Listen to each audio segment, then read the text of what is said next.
Je pense que les gens qui sont à la tête de nos institutions au Gabon prennent le peuple gabonais pour des édounger. Alors, le 10 janvier 2025, à l'Assemblée nationale, le ministre de l'Intérieur a défendu un projet de loi portant du code électoral en République gabonaise, dans le cadre de la réforme électorale présentée devant les parlementaires qui interdit les motions de soutien et appel à la candidature avant l'ouverture officielle de la campagne électorale.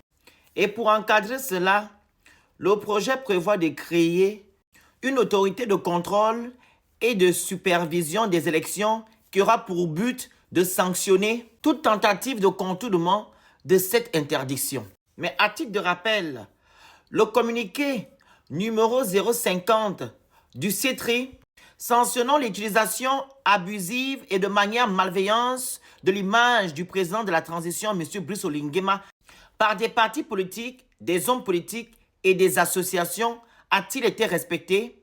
Je ne pense pas. Les protagonistes à ce communiqué ont-ils été sanctionnés? Je ne pense pas aussi. Donc, s'il vous plaît, arrêtez ce foutage de gueule. Nous savons bel et bien que vous êtes en train de faire de la manipulation pour montrer à l'échelle internationale que le Gabon est un état de droit, qu'on applique tout et on respecte tout.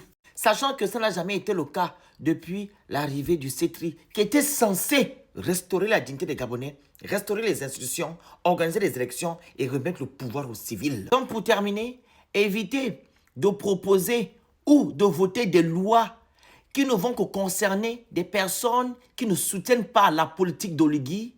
Et par contre, ceux et celles qui soutiennent la politique d'Oligui ne courent aucune sanction et ne respectent aucune loi que vous mettez en place parce que c'est eux qui gèrent le Gabon aujourd'hui. Merci.